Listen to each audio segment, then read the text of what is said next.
Ruth Barbasil, Luciano Martins y Valentina Palacín present. Nmap, Me and You are read Ethics, Attribution and Bias.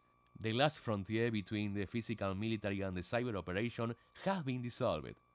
Cyber offensive operation can be seen as foreign attacks, and as such, they may be reason enough to cause a military conflict in the physical realm in terms of legitimate defense. Muchas gracias a todos por unirse en este jueves de pandemia. Nosotros les vamos a hablar de Nmap, Me and You're Dead, una discusión sobre ética, atribución y sesgos cognitivos.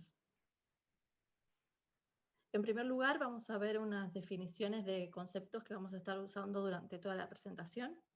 Después vamos a hablar de los sesgos cognitivos que pueden tener los analistas a la hora de hacer atribuciones.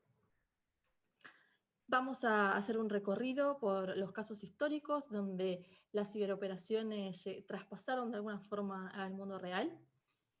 Lo siguiente va a ser un recorrido sobre la legislación internacional y finalizaremos con una reflexión sobre hacia dónde nos estamos dirigiendo.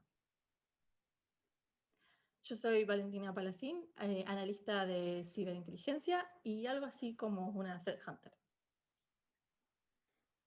Yo soy lo que queda de Luciano Martins, soy director de Deloitte de la parte de Threat Intel y estos tópicos que te encantan.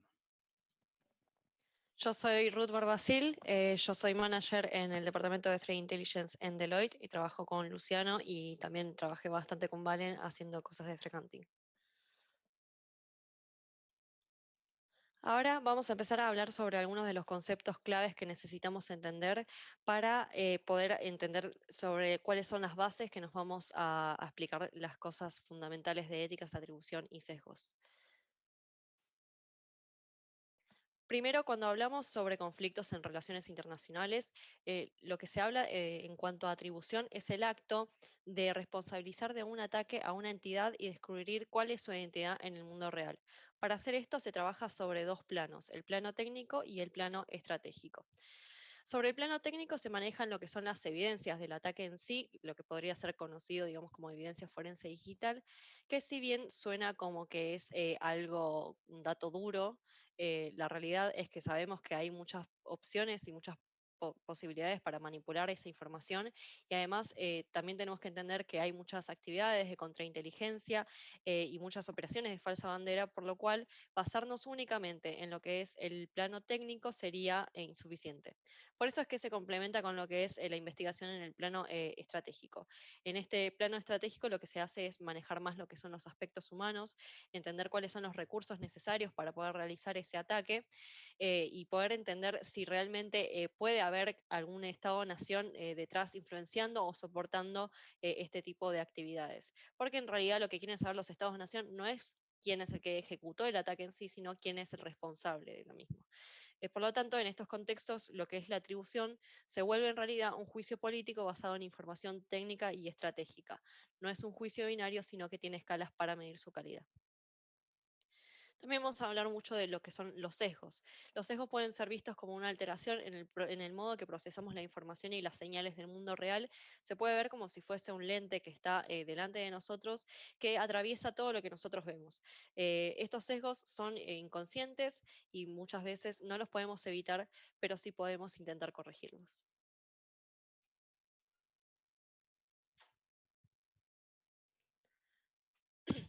Vale, estás en mudo.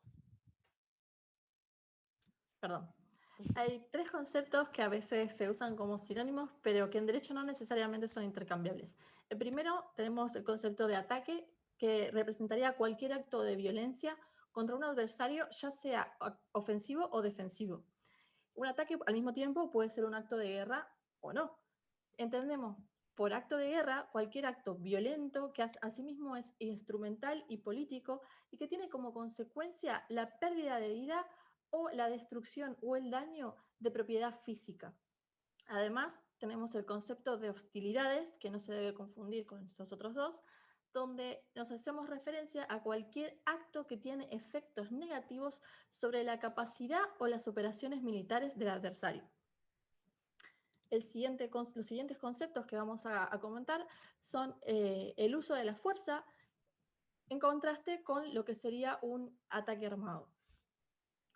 El uso de la fuerza implicaría el uso de formas coercitivas directas o indirectas, es decir, de un Estado hacia otro Estado o de un Estado apoyando otro grupo hacia otro Estado, sin importar el tipo de arma que se esté utilizando, y no aplicaría para lo que sería la coerción económica o la coerción política. Además, un ataque armado sería un ataque entre las fuerzas militares de dos estados en conflicto. Por último, vamos a hablar de los tipos de ciberoperaciones. Existen tres tipos de ciberoperaciones: las Computer Network Exploitations, o CNE, las Computer Network Attacks, o CNA, y las Computer Network Defense, o CND. Estas últimas son todas las operaciones defensivas y son las menos relevantes para los fines de esta presentación. Las CNE son todas aquellas operaciones que tienen como fin último la producción de inteligencia, es decir, el reconocimiento, la vigilancia, la filtración de datos. Las CNA son operaciones que tienen un impacto en la víctima, ya sea a través de la manipulación o la destrucción de los datos o a través de daños físicos. Hay una relación muy estrecha entre la CNE y la CNA, porque para que una CNA se pueda producir, en primer lugar se tiene que haber producido una CNE. Además, hay un riesgo implícito en las ciberoperaciones, porque si dos estados en tensión, la víctima de la operación descubre una CNE, puede malinterpretar la intencionalidad del atacante y escalar las hostilidades, quizá llevando a un conflicto más directo.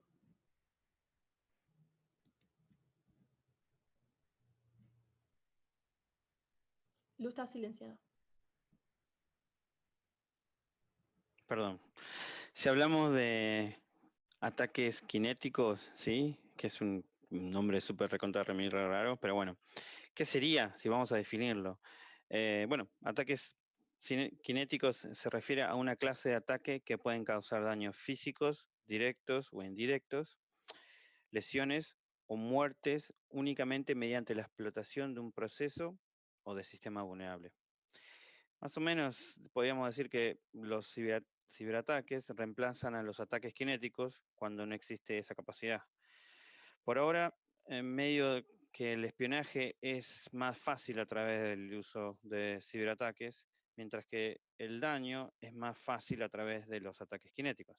Sin embargo, los ciberatacantes parecen ser más baratos o más reutilizables, porque bueno, mucho de eso llevan a las consecuencias que son políticas y legales. Y obviamente dentro de lo que es este mundo cyber, de los ciberataques, es más fácil negar su autoría, la verdad. Tenemos acá un gráfico de unos chicos de una página web que básicamente desarrollan un timeline de estos que les llaman cyberkinetic, en el cual marcan los ataques, los incidentes y las investigaciones. Fíjense, las pelotitas en realidad son los años. Y fíjense la tendencia. A más sistemas y procesos que pueden llegar a ser vulnerables, más casos hay de estos casos de cyberkinetic. Con lo cual, la tendencia es, perdón que rompa un poco las noticias, pero la tendencia parece que es un poco para lo malo.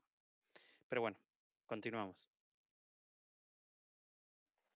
Ahora que ya vimos los conceptos generales, vamos a hablar un poco más en detalle cuáles son los mecanismos de reacción y de razonamiento que tenemos y cómo estos pueden afectar a nuestro juicio y cuáles son las características que hace que esto sea súper importante en lo que es un análisis de inteligencia. Y no solo eso, sino que también vamos a ver cuáles son los mecanismos que tenemos, con qué contamos, para poder intentar que estos sesgos cognitivos que todos llevamos no afecten a nuestras decisiones. Primero hablamos un poco sobre el contexto actual del análisis de inteligencia. Entendemos que estamos en la era digital y en la era digital vimos un gran aumento de la capacidad de información que podemos consumir y de los datos que podemos generar. A su vez también vimos un aumento en la cantidad de actores estratégicos que tienen la capacidad, los recursos y la voluntad para poder afectar a sus víctimas. Dentro de esto y entendiendo cuál es el contexto del analista de inteligencia, el analista de inteligencia de por sí es contratado para poder manejar la incertidumbre. Eh, Su trabajo es básicamente intentar alumbrar sobre cierto tema para poder tomar decisiones estratégicas utilizando nuestro juicio profesional. Ahora, nosotros tenemos que trabajar con varios tipos de incertidumbre generado por varias cosas.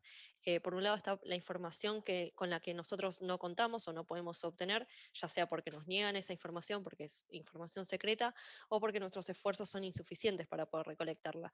En ese sentido, nosotros trabajamos con información que muchas veces está incompleta o es imperfecta. Además están la incertidumbre generada por los hechos que pueden pasar en el futuro, que podemos identificar y podemos poner una probabilidad de ocurrencia sobre esos hechos, o cosas que en teoría podemos conocer, pero en la práctica es bastante más difícil, como por ejemplo un programa nuclear de una nación. Entonces, esta información tiende a ser muchas veces contradictoria o ambigua. Entonces, los analistas tienen que trabajar bajo este contexto, ¿no? Están trabajando muchas veces bajo presión para sacar conclusiones, para poder tomar decisiones estratégicas en periodos cortos de tiempo. No tenemos el tiempo infinito, tenemos recursos limitados, y si no realmente no tenemos una comprensión clara de cuáles son las amenazas que podemos enfrentarnos, cuáles son también nuestros sesgos, y el tema del aumento de datos simplemente nos da más ruido y nos complica el trabajo al no poder diferenciar cuáles son los datos realmente útiles del ruido y del eco o incluso de los intentos de embarrar la cancha. Ahora vamos a hablar un poco de cómo se fue evolucionando el tema de pensar cómo pensamos, ¿no? De por sí, en un principio se pensaba que los seres humanos somos seres totalmente racionales, que evaluamos todas las opciones que tenemos y elegimos siempre la mejor, que es la que más beneficio nos da con menor esfuerzo. Pero la realidad es que ya en 1940 Herbert Simon empezó a hacer un análisis sobre el comportamiento administrativo y empezó a plantear esto de que en realidad nosotros tenemos una racionalidad limitada. Él lo que decía es que ante el mundo tan complejo que tenemos, nosotros tenemos procesos mentales que intentan simplificar ese mundo para poder manejarnos dentro de él. Pero no fue hasta 1950 que empezó a salir esta rama de la psicología cognitiva o el cognitivismo, que como el conductismo, ambos estudian un poco el aprendizaje y cómo aprendemos, ¿no? El proceso de aprender. Ahora, el tema es que el conductismo estudia las conductas y el comportamiento y no los estados mentales, no se centra en el proceso interno, sino que considera que la mente es una caja negra. En cambio, el cognitivismo viene a alumbrar estos procesos para entender cómo es que aprendemos, cuáles son los procesos que hacemos y cuáles son los errores en esos procesos. En 1974, dos psicólogos, Daniel Kahneman y Amos Tversky, hicieron unos estudios y empezaron a introducir este concepto de sesgos cognitivos y de sistemas de pensamiento o tipos de pensamiento. Ellos introdujeron dos tipos, es el sistema 1 y el sistema 2. El sistema 1 es el visto como el biológicamente más primitivo, es el equipo de primera respuesta, lo primero que hacemos y lo primero que tendemos a contestar ante una eventualidad. Directamente se basa en el pensamiento heurístico, en atajos cognitivos que nos hacen actuar de una manera mucho más veloz para ciertas ocasiones, ¿no? Este sistema es un sistema que es inconsciente, que está asentado en la inteligencia emocional y en la inteligencia cognitiva que tenemos. Son sistemas técnicamente automáticos, de procesamiento autónomo, y no requieren ningún esfuerzo de nuestra parte. Ahora, si bien es un sistema que es súper veloz, para llegar a conclusiones rápidas utilizando estas heurísticas, no utiliza la lógica y por ende tiene unos defectos fundamentales que no pueden ser eliminados, aunque sí corregidos por el sistema 2. Este sistema es el sistema que nosotros usamos para simplificar situaciones que son bastante complejas, pero necesitamos simplificarlas para poder manejarlas. Y para eso hacemos una sustitución con situaciones que muchas veces son más simples de lo que realmente estamos viviendo. Reducimos todo a situaciones que tenemos alguna respuesta y tenemos manera de solucionarla, pero para algunas situaciones excepcionales estas respuestas pueden ser inadecuadas. Luego tenemos el sistema 2. El sistema 2 es biológicamente más reciente, es lo que está relacionado más con nuestro sistema de concentración, con nuestro sistema para llegar a conclusiones y para manejar situaciones más complejas. Nos permite pensar en hipótesis, nos permite abordar algunas situaciones inesperadas, pero tiene sus limitaciones. Por un lado, necesita un esfuerzo cognitivo consciente y mayor a lo que necesita el sistema 1, por ende gasta, digamos, mayor energía y es un recurso limitado que tenemos. Y por otro lado, es que también está bastante limitado por el sistema 1, porque el sistema 2 maneja la información que recibe del sistema 1 y con eso puede sacar una conclusión. Por ende, si el sistema 1 termina filtrando alguna información, nosotros, por más de que lo intentemos, no podemos sacar una buena conclusión sobre ello. Ahora, intentar entender nuestros sesgos cognitivos nos va a ayudar un montón a poder hacer análisis de inteligencia de calidad, porque si bien no podemos eliminarlos totalmente, podemos empezar a detectarlos y trabajar sobre ellos. A estos son los sesgos, vamos a introducir algunos sesgos, pero la realidad es que hay un montón de sesgos identificados y los invito a que ustedes vayan y ahonden en cada uno de ellos porque está bueno poder intentar identificar en nosotros mismos esos sesgos y poder identificar cómo esos sesgos modifican nuestro juicio y cuándo poder corregirlos. El sesgo primero que vamos a ver es el sesgo de atribución. El sesgo de atribución es bastante común, creo que lo vemos en todos lados, pero bueno, básicamente se basa en exagerar la influencia que tenemos de nuestro contexto, de nuestras circunstancias o de la situación que nos lleva a cometer errores y justamente a subestimar estas circunstancias cuando los errores suceden a otras personas. Por otro lado, tenemos el efecto framing. El efecto framing es aquel por el cual nosotros terminamos siendo influenciados por la manera en que nos dan la información y no por la información en sí. Entonces, en lo que es una misma información podemos aceptar o rechazar una idea solo por la forma en que nos entregan esa información. Un ejemplo claro de esto es el marketing, que todos pensamos que no somos influenciables, pero de alguna manera terminamos todos comprando los mismos productos. Entonces, claramente hay gente que entiende estos sesgos y los explota para su beneficio. Después tenemos el sesgo de confirmación. El sesgo de confirmación es el cual nos hace absorber la información que encaja con lo que nosotros teníamos previamente en nuestra mente, o sea, una idea previa de algo o con nuestras creencias previas sobre cierto tema. Lo que hace esto es que muchas veces ignoremos cosas que no apoyen esta idea y de esa manera no podemos, digamos, adoptar una buena respuesta. Esto también se ve mucho acentuado por lo que son las redes sociales y por nuestra forma tribal de comportarnos con otros, porque nos acercamos a gente que piensa de la misma manera que nosotros y que no discute las ideas que nosotros defendemos. Entonces eso también nos dificulta poder modificar este sesgo. Después, muy relacionado con este sesgo, tenemos lo que es la percepción selectiva.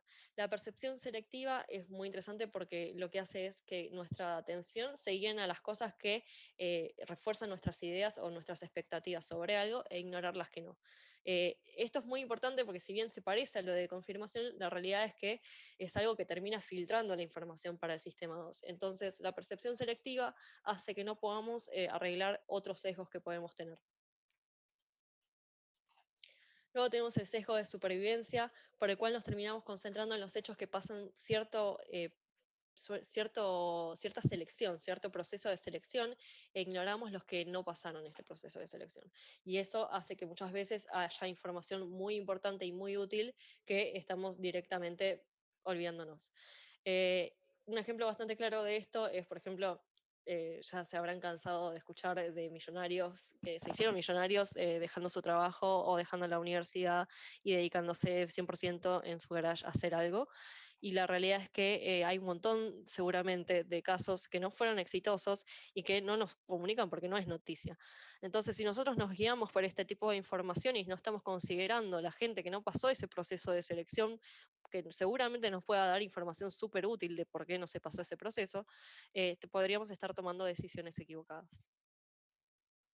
Después tenemos el sesgo del ancla. El sesgo del ancla también es consecuencia de la manera en que nosotros pensamos, ¿no? Como ya habían mencionado, nosotros necesitamos relacionar las cosas con algo del pasado para poder compararlo y decir cómo resolver cierta situación.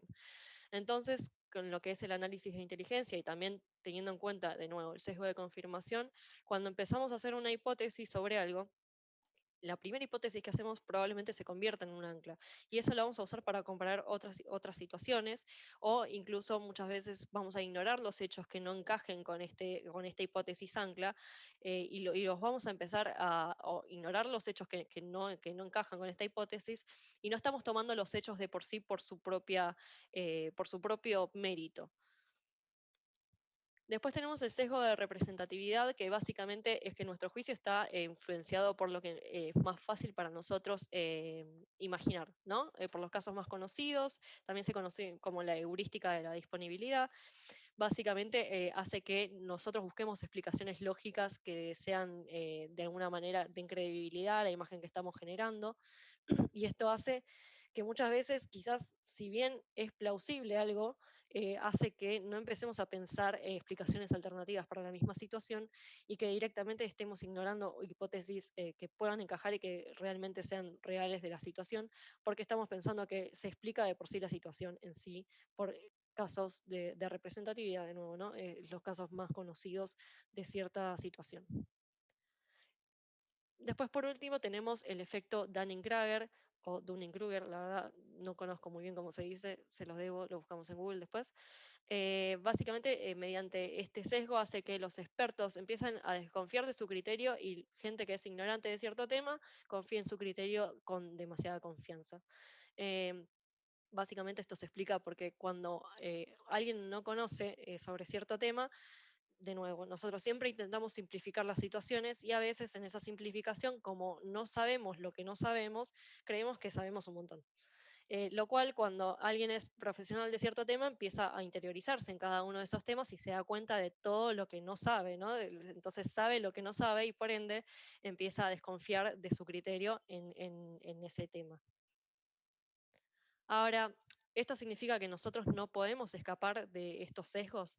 Y la realidad es que cuando procesamos información que por su naturaleza es incierta, los que son los sesgos cognitivos y los errores sistemáticos son muy difíciles, o diría imposibles, de no tenerlos, ¿no? Son inevitables. Pero esto no significa que no puedan ser mitigados y eliminados incluso totalmente. Ahora, en cuanto a lo que es la percepción y la toma de decisiones, lo que son las heurísticas y las expectativas no pueden ser erradicadas. Y tampoco deberíamos intentar erradicarlas, porque estas son mecanismos que son esenciales y útiles en la organización del conocimiento. Lo único que tenemos que hacer es que no monopolicen nuestro razonamiento. Ahora, retomando, sabiendo que trabajamos en entornos bajo presión, con recursos limitados, con tiempo limitado, y tenemos que responder y dar una conclusión muchas veces, no podemos esperar que la inteligencia sea perfecta. No existe tal cosa. La realidad es que lo que podemos sí intentar es hacer inteligencia que sea de utilidad y de calidad. Ahora, para hacer eso, tenemos que identificar las incertidumbres y los sesgos que estamos cometiendo en nuestro juicio. Tenemos que emplear una manera de empezar a estimar la posibilidad de que nuestro juicio sea erróneo, y de esta manera también minimizar el error, intentando evitar caer en los errores más comunes o innecesarios. Podemos empezar a interiorizarnos con métodos que nos permitan identificar estos sesgos, y además identificar hipótesis que sean relevantes y que ayuden a poder pensar en cierta situación que podemos haber descartado simplemente por estos sesgos.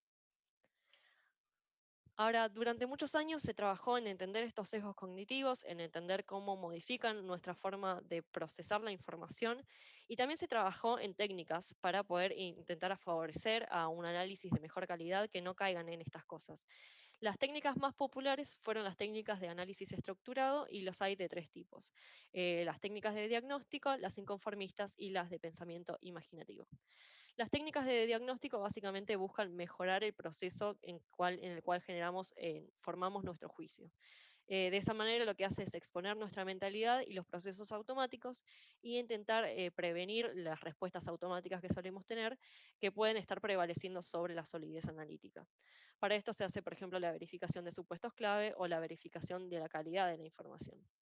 Después tenemos las técnicas inconformistas, que su objetivo es trabajar sobre las hipótesis de trabajo.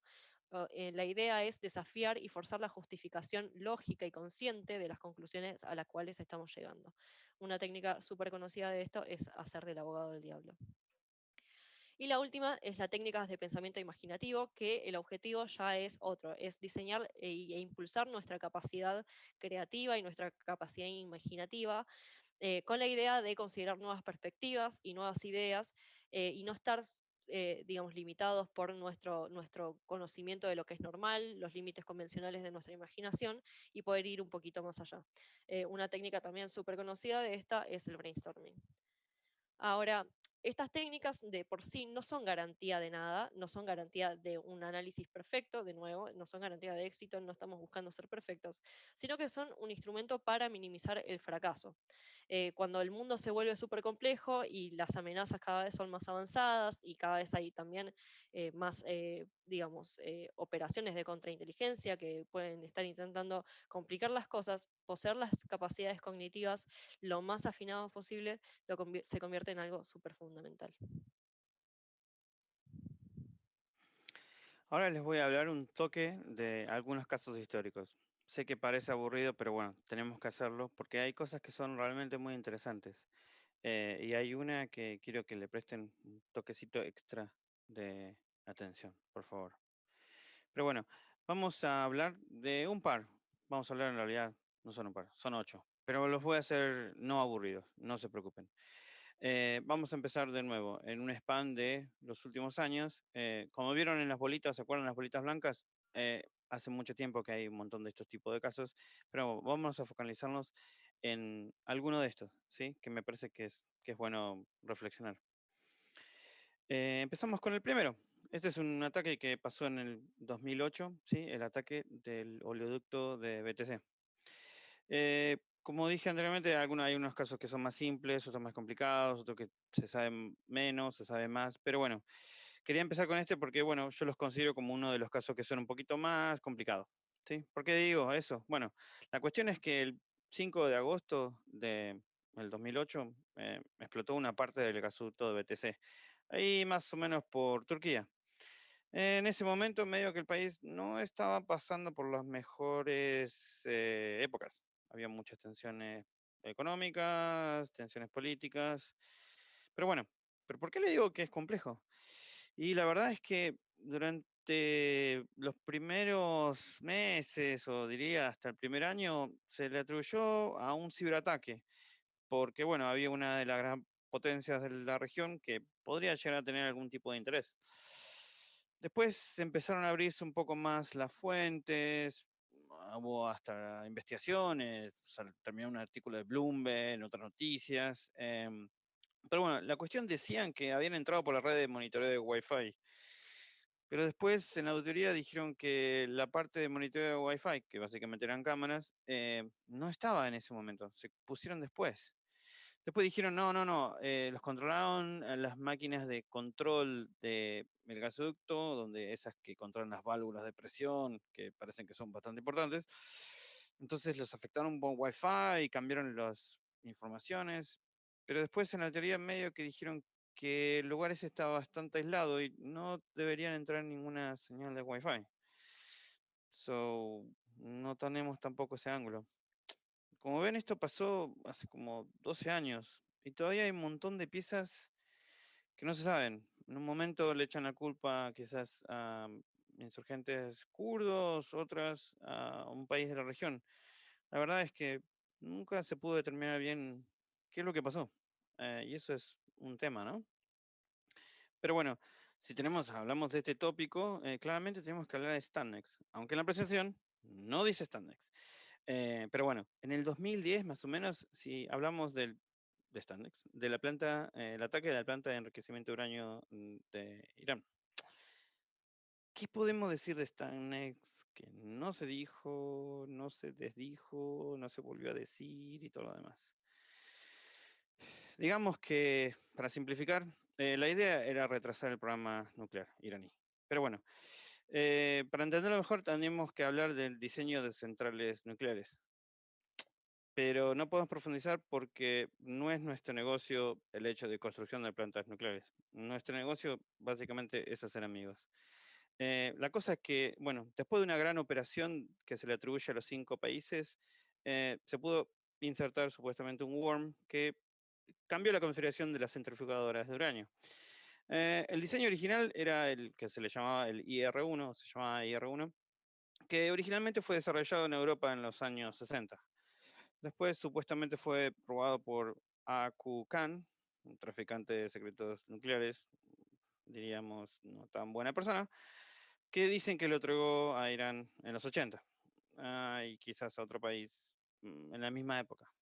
Pero bueno, aquí tenemos un ejemplo importante donde en software cambia la configuración de una centrifugadora y cambiando el spinning en sí lo puede llevar a un lugar, a un momento de vibración en el cual o estalla o se rompe o rompe todo lo que está alrededor.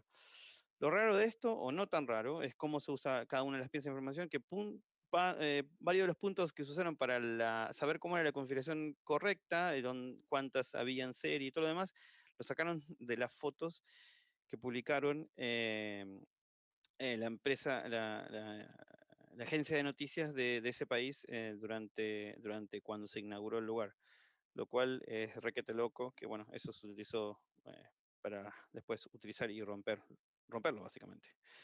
Pero bueno, otro caso que pasó en el 2014 fue un ataque a una fábrica de una acería alemana.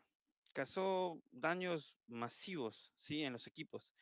Para empezar, dicen que, bueno, los atacantes tenían mucho conocimiento sobre el sistema de control industrial, algo que no es tan clic-clic, más para inclusive el 2014. Hoy en día se ve, hay un poco más de información, pero no era tan clic-clic. La cuestión es que pudieron entrar desde la red cooperativa y se hicieron camino con diferentes software hasta que llegaron al software de gestión y control, donde la mayoría de la operatoria de la planta corre ahí. Básicamente se activaron cosas que eh, requerían intervención humana, algo tipo safety measures para que no le pase nada a los humanos. Y apuntaron ahí hasta los equipos de gran valor, incluyendo algunos tipos de hornos donde apagaron los controles de temperatura y por supuesto se sobrecalentó y se arruinó. Pero bueno, hasta ahora este es uno de los pocos casos que tipo, no se sabe ni la fuente, ni el motivo, y tampoco se sabe la planta, la verdad. Pero bueno, cosas que pasan, ¿no? Otro caso que tenemos acá es el del 2015. Fue un ataque que fue dirigido a una red, una central eléctrica en Ucrania. ¿Sí? Ahora dicen, bueno, esto seguramente fue a un spear phishing. Bueno, pero hace varios años atrás tanto no se hablaba de spear phishing. La cuestión es que ejecutaron algo que no deberían ejecutar. Y pudieron pivotear desde la red, suponete corporate, donde clicaron eso, hasta la red donde controlaba estos sistemas de control de la planta eléctrica. La cuestión es que la noche del 25 de diciembre del 2015, los atacantes entraron, hicieron las modificaciones necesarias para apagar una parte de la ciudad, afectando a 230.000 usuarios. Dicen que hasta los atacantes le cambiaron los passwords de administrador al sistema para que no pudiera entrar y recuperar rápidamente los sistemas. Mala gente, claramente no son buena gente, no son para invitarlos en casa, claramente que no. Otro caso súper interesante fue este que empezaron en el 2016, en realidad quizás es 2014, 15, 16. La cuestión es que una persona válida, ¿sí? Una persona real, miembro de la brigada del 55 de artillería, ¿sí? de Ucrania, perdón, desarrolló un software que le llamó Modern Combat Software. La cuestión es que parecía que estaba piola y en un foro él lo publicó y varias personas se lo pasaron a bajar. Claramente parte de otros miembros de la artillería. La cuestión es que alguien tomó el nombre y empezó a registrar, sí, ese usuario en un montón de otros foros, compartiendo una versión modificada de este software Modern Combat. Las modificaciones que tenían hacían leak de la posición geo de esos aparatos Android, y se dice que lo mandaban directamente a un servidor central donde recolectaba todas esas piezas de geolocalización, claramente diciendo dónde estaba la artillería, las unidades de artillería de Ucrania, lo cual es información súper, súper necesaria si vos querés hacer algo o saber algo más, ¿no? Pero bueno, no sé si recuerdan ustedes los Juegos Olímpicos. No fue hace mucho, ¿sí? Pero quizá hay una parte de la historia que no sé si la saben de los Juegos Olímpicos. Imagínense esta situación. Sos el jefe de IT. Estás viendo los juegos. Estás viendo las banderas, la gente marchando, haciendo un montón de cosas. De pronto los fuegos artificiales, que también hubo, creo que, cosas con drones. Súper interesante. Está pasando en ese momento. Y ahí, en mitad de eso, te empieza a vibrar el celular. Perdón, hago un tipo Mac Phantom. Y empiezan a llover mensajes. Che, no anda esto, che, no anda lo otro. Empiezan a llegar mensajes que te están diciendo que o los sistemas directamente se están pagando, o están directamente wipeados, o no pueden entrar de ninguna forma. Increíble. No pueden entrar ni los administradores, nada. Bueno, esto es lo que pasó el 9 de febrero del 2018. Un ataque totalmente dirigido. Wi-Fi dejó de funcionar. La puerta de seguridad basadas en RFID dejaron de funcionar. Muchos de los televisores conectados a internet dejaron de funcionar. Inclusive la venta de entradas digitales también dejaron de funcionar. Lo bueno es que más o menos algo tenían preparado, ¿sí? Con lo cual dijeron, bueno, wipe, remove, desconectar internet, y en un lapso de 12 horas pudieron restaurar todos los sistemas y sacar a los atacantes de la red. Imagínense qué larga noche vivieron esos admins. Pobre admins, la verdad. También esto fue un caso en el que se usó un montón de falsos banderas. Al principio se decía que era uno, otro, pero en realidad hasta hoy en día hay un montón de cosas legales que no se sabe bien qué fue y por qué fue, que eso es también una cosa súper interesante. Después llegamos a esto. Y esto, perdón, me los guardé para el final. Quiero que presten un toque de atención. Ya sé que le estuvieron apretando atención a Ruth y después vamos a apretar atención a Valen. Pero quiero leer esto, como está en ese tweet, ¿sí? Quédense conmigo y lean también. Dice así. Fuerzas de Defensa de Israel. Autorizado para su publicación. Frustramos el intento de ofensiva cibernética de Hamas contra objetivos israelíes. Tras nuestra exitosa operación de defensa cibernética, apuntamos a un edificio donde trabajan los ciberoperativos de Hamas. Hamas Cyber HQ.exe ha sido eliminado.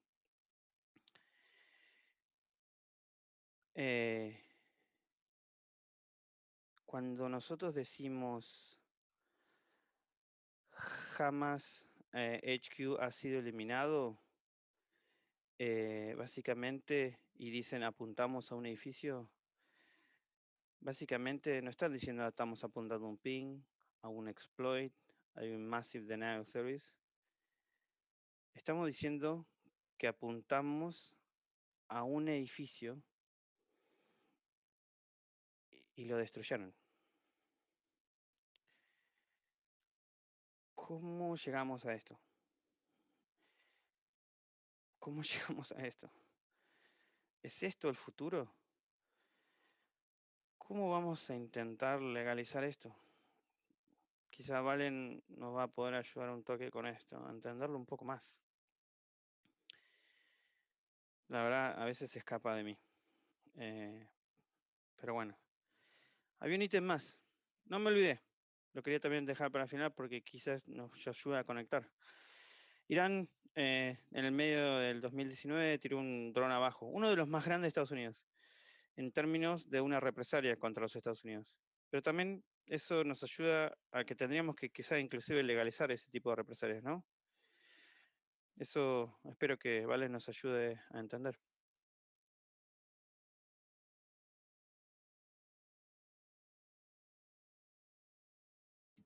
Ahora, el proverbio latino, la ley es dura, pero es ley, ¿se cumple realmente a la hora de hablar de ciberoperaciones? Existe cierto consenso en que la actual legislación que regula las acciones militares y los conflictos armados deberían ser aplicables a las ciberoperaciones y, por ende, a la ciberguerra. Esto no fue siempre así, pero más o menos se está llegando a ese punto. Entonces, a continuación, lo que vamos a hacer es vamos a mostrar cómo se puede interpretar la normativa existente aplicada a la era digital.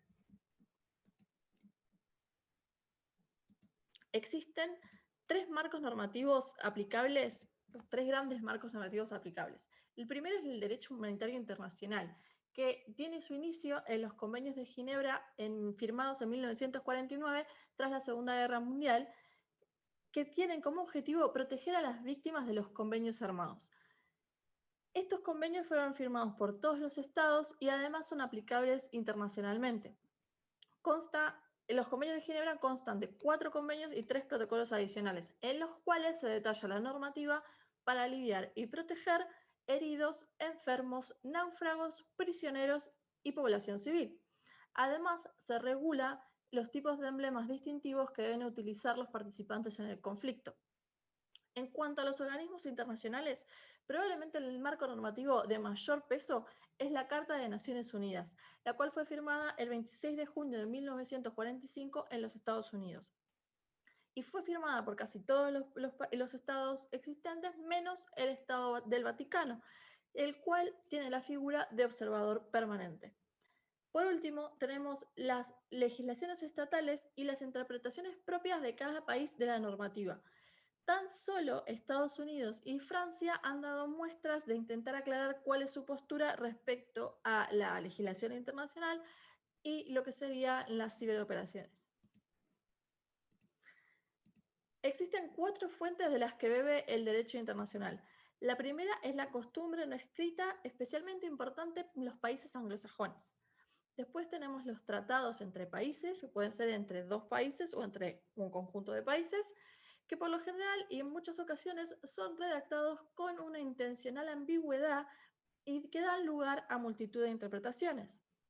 En tercer lugar, están las decisiones judiciales y los escritos jurídicos elaborados por tribunales internacionales como la Corte Internacional de Justicia o la Corte Penal Internacional.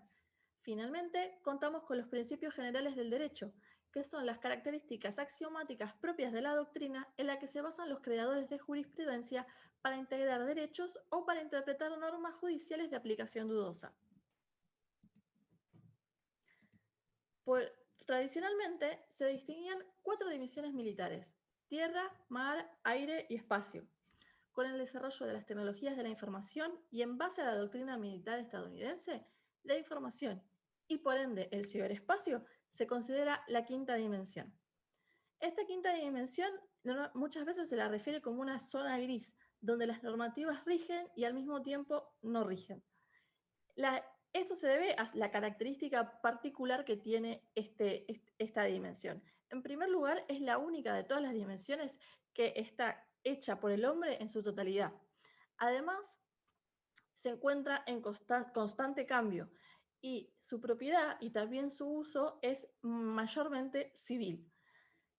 Es una dimensión que no tiene fronteras claras, pero a la que al mismo tiempo se le aplican leyes domésticas propias de cada uno de los países existentes. Considerando todo lo anterior y si intentamos trasladar el derecho internacional al ámbito digital, deberíamos decir que una declaración de guerra, o en este caso de ciberguerra, debería ser obligatoria, pero que en caso de no producirse se puede reconocer igual de acuerdo a los acontecimientos. Además, los estados son responsables de las actuaciones de los agentes no estatales que estén actuando dentro de su territorio. El principio de jus ad bellum establece los criterios bajo los cuales las ciberoperaciones equivalen a amenazas internacionales, a uso de la fuerza o a un ataque armado, y da pie a los estados a recurrir al uso de la fuerza. El principio de jus in bello intenta regular la conducta de las partes beligerantes para minimizar el sufrimiento de las víctimas del conflicto. Por lo tanto, la doctrina de derecho humano internacional no aplica en caso de ciberterrorismo o de cibercriminalidad. Es decir, estaríamos hablando de que esta doctrina solo es aplicable en lo que se consideraría una ciberguerra. Lo que no está del todo claro es hasta qué punto estas reglas aplicadas a la regla tradicional se pueden trasladar a lo que es el ámbito cibernético. Por otro lado, tenemos el derecho de neutralidad. Otra de las problemáticas es que los países neutrales deberían o tendrían que evitar que los países beligerantes usen su infraestructura de telecomunicaciones para llevar a cabo ataques. Ahora bien, ¿cómo podrían hacer esto? Y en caso de que no lo hicieran, ¿cuáles serían sus responsabilidades por permitir que estos ataques tengan lugar?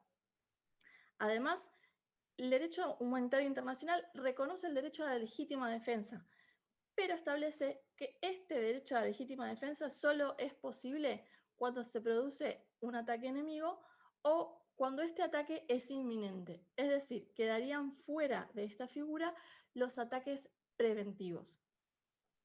Además, establece que todos los estados tienen el deber de proteger a la población civil no hostil. ¿Qué quiere decir esto?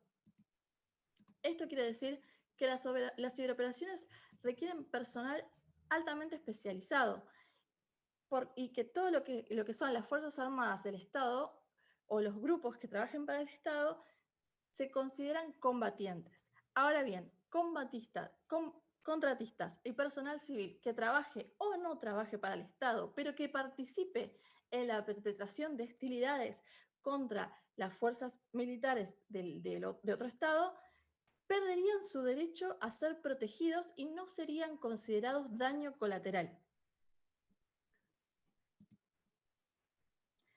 El Tajín Manual, en sus ambas versiones, es un estudio llevado a cabo por un grupo de expertos auspiciados por la OTAN, en el cual se interpreta y se emiten recomendaciones sobre la aplicación del derecho internacional, sobre las ciberoperaciones y también sobre la ciberguerra.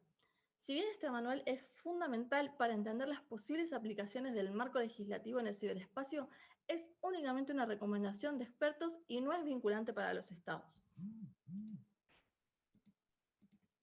Además de lo mencionado, la Carta de Naciones Unidas regula la actuación del Consejo de Seguridad de la ONU, el cual tiene el derecho de intervenir cuando consideran que un acontecimiento es una amenaza para la paz o la seguridad internacional. Sin embargo, de los 15 miembros que forman el Consejo de Seguridad, 5 de esos miembros son miembros permanentes que cuentan con derecho a veto sobre sus decisiones. Estos miembros son Estados Unidos, Rusia, China, Francia y Gran Bretaña. En la Carta de Naciones Unidas también se recoge que los estados neutrales tienen que, además de intentar evitar que se produzcan ataques desde su territorio, si dicho Estado no es capaz o no quiere eliminar una amenaza que esté afectando a otro Estado, ese otro Estado tiene derecho a intervenir en el territorio del Estado neutral y terminar con dicha amenaza. Hay un caso bastante familiar para nosotros, que sería el caso de las FARC, que genera tensiones entre Ecuador y Colombia en cuanto a las intervenciones para suprimir la amenaza. Por otro lado, la Carta de Naciones Unidas también prohíbe el uso de la fuerza de un Estado sobre otro y también prohíbe amenazar con el uso de dicha fuerza como medida coercitiva. Uno de los aspectos más problemáticos a la hora de hablar de la atribución de las operaciones y sobre la responsabilidad de los Estados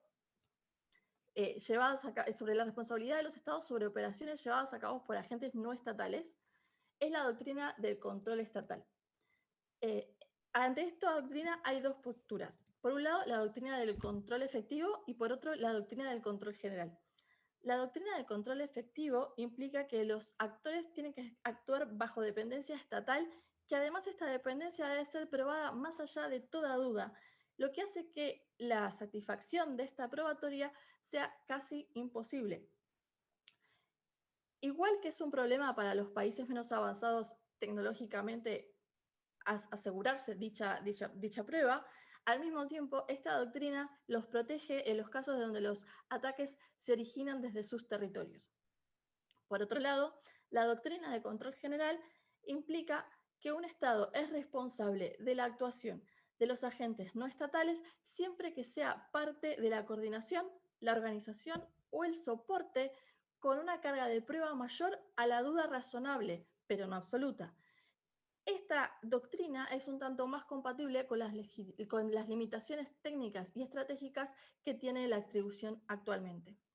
Además, dentro de todo esto entra la figura de ciberresponsabilidad, que implicaría hacer que los estados sean responsables de los ataques que se originan desde sus territorios, de los ciberataques. Lo cual es poco factible realmente, especialmente para estados que pertenecen a lo que se denomina tercer mundo y que no cuentan con las capacidades tecnológicas suficientes como para detener dichos ataques o incluso para detectarlos. Los expertos que son críticos con esta postura arguyen que dichos estados con pocas capacidades podrían delegar la detección o la eliminación de dichas amenazas en otros estados más avanzados, y todo ello terminaría convirtiéndose en una forma de colonialismo digital.